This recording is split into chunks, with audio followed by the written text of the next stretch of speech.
రైతన్నల మృత్యుఘోష 48 గంటల్లో 8 మంది ఆత్మహత్యలు.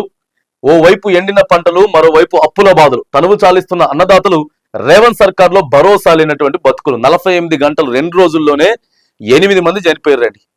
ఇగో చూడండి, ప్రభుత్వం ఏమో ఏది ఉత్తదే ఇదంతా తప్పులు లెక్కలు చూపిస్తున్నారని చెప్తున్నారు కదా. క్లియర్ గా డేటా ఉన్నది. 8 మంది చచ్చిపోయారు.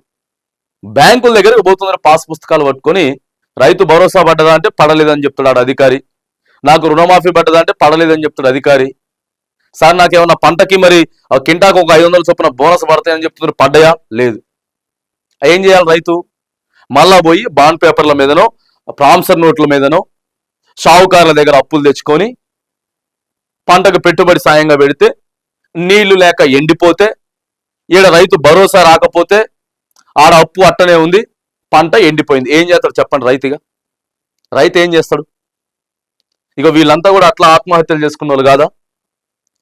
మరి ఎందుకు ప్రభుత్వం ఆలోచన చేయట్లేదు? లోతుగా ఎందుకు ఆలోచన చేయట్లేదు? రైతు భరోసా ఎప్పుడు మొదలు పెట్టారు? మొదలుపెట్టిన దగ్గర నుంచి ఈ రోజు వరకు ఎంత మందికి రాలేదు? రాని వాళ్ళ కోసం ఏం చేస్తా ఉన్నారు? ఎక్కడెక్కడ పంటలు ఎండిపోతా ఉన్నాయి? ఎందుకు నీళ్లు అక్కడికి ఇవ్వలేకపోతా ఉన్నాం? తవ్వుకున్న చెరువులు ఏమైపోయినాయి? కట్టుకున్న ప్రాజెక్టులు ఏమైపోయినాయి? 434 మంది 2023 డిసెంబర్ 9వ తారీఖు రాష్ట్రంలో కాంగ్రెస్ పార్టీ అధికారంలోకి వచ్చిన తర్వాత నుంచి ఈ రోజు వరకు 434 మంది రైతన్నలు ఆత్మహత్యలు చేసుకున్నారని చెప్పి లెక్క కనపడతా ఉన్నది. దీనికి రేవంత్ రెడ్డి గారు ఏం సమాధానం చెప్తారు? ఇగో ఇక్కడ చూడండి, ఇంకొక వార్త కూడా కనపడుతుంది. సార్ 36సారి ఢిల్లీ పోతున్నాడు. 36సారి అధికారం ముఖ్యమంత్రి అయిన తర్వాత నుంచి వెళ్ళి రేవంత్ రెడ్డి గారు 36సారి ఢిల్లీకి పోతా ఉన్నారు. ఎందుకు ఇన్నిసార్లు ఢిల్లీకి పోవాలి? మరి ఇక్కడ తెలంగాణ ప్రజల గురించి ఏం ఆలోచన చేస్తా ఉన్నారు? పోయినసారల్లా ఢిల్లీకి పోయి వచ్చిన ప్రతిసారి తెలంగాణ ప్రజలకి ఏం చెప్తున్నారు? కొత్త వార్త ఏం చెప్తున్నారు? గుడ్ న్యూస్ ఏం చెప్పేది లేదు. రైతన్నలు చచ్చిపోతా ఉన్నారు. రైతు భరోసా చక్కగా రావట్లేదు, రైతు బీమా చక్కగా రావట్లేదు. అక్కడ నిన్న ఎస్ఎల్బిసి ఇప్పటికి 4 రోజు 8 మంది దాంట్లో కూరుకుపోయినరు. ఆచూకీ లేదు, పోవడానికి ఇబ్బంది అవుతా ఉన్నది. వీటి మీద ఏం చర్యలు తీసుకున్నారు? ఇవన్నీ ఆలోచన చేయకుండా సారు నేను అన్నిసార్లు ఢిల్లీ పోతా, ఇన్నిసార్లు ఢిల్లీ పోతా. దేశానికి అన్నం పెట్టే రైతన్న ఆత్మహత్యలు చేసుకుంటున్నారు. పంట పండించి 4 అన్నం మెతుకులు పెట్టే రైతన్నకు పురుగుల మందే పరమాన్నమైంది. ప్రభుత్వం పంటకు నీళ్ళిస్తుందని ఆశపడి వరి వేస్తే ఇప్పుడు ఉరితాళ్లే ప్రాణాలు తీస్తోంది. ఓవైపు ఎండిన పంటలు, మరోవైపు అప్పుల బాధలు తాళలేక ఆత్మహత్యలు చేసుకుంటున్నారు. 48 గంటల్లోనే 8 మంది రైతులు ఆ ప్రాణాలు తీసుకున్న సంఘటన అందరినీ కలిచి వేస్తా ఉన్నది. మరీ దారుణం కదండి. 2 రోజులలో 8 మంది చనిపోవడం అంటే రైతులు ఏం చెప్పుర్రి? ఎప్పుడో విన్నాం, ఓ 15-20 ఏళ్ల కిందట ఇనేది, నీళ్లు లేక ఎండిపోయి రైతన్న చచ్చిపోయిందని. ఇలా మరి ఎందుకో 10 సంవత్సరాలు 2014 నుంచి మొన్న 2024 వరకు ఎందుకు ఇది తక్కువ వినిపించింది? నిజం కాదా? రైతన్నల ఆత్మహత్యలు తగ్గలేదా? మొత్తానికి లేవని చెప్తలేం. మరి గత బీఆర్ఎస్ పార్టీ పనిచేసినప్పుడు కొంత ఆత్మహత్యలు తగ్గినాయి కదా. మరి ఇవాళ ఎందుకు మళ్ళీ సేమ్ అదే రిపీట్ అవుతా ఉన్నది? ఆత్మహత్యలు ఎందుకు పెరుగుతా ఉన్నాయి రైతన్నలే? ఎక్కడ తేడా ఉంది? ఎక్కడ లోపం ఉంది?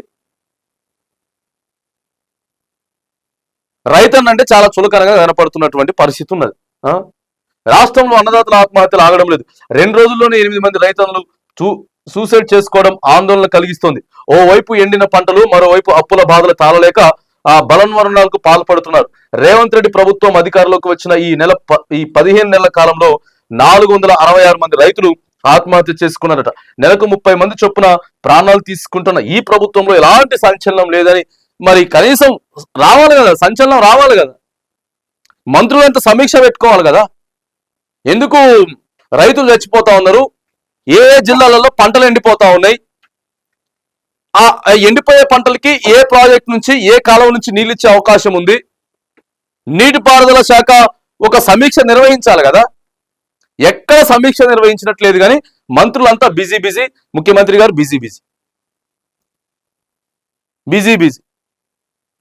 ఇప్పటికైనా సరే దయచేసి ఒకసారి కళ్ళు తెరిచి సమీక్షలు పెట్టండి. రైతన్నల ఆత్మహత్య ఆపండి. ఆత్మహత్యలు చేసుకుంటా ఉన్నారు. ఆ కుటుంబాలకు దయచేసి ఇప్పటివరకు ఎవరెవరైతే ఆత్మహత్యలు చేసుకున్నారో ఆ కుటుంబానికి భరోసా ఇచ్చేటటువంటి ప్రయత్నం చేయండి. ఆ బీమా వస్తుంది 5 లక్షలు, అది ఇచ్చే ప్రయత్నం చేయండి.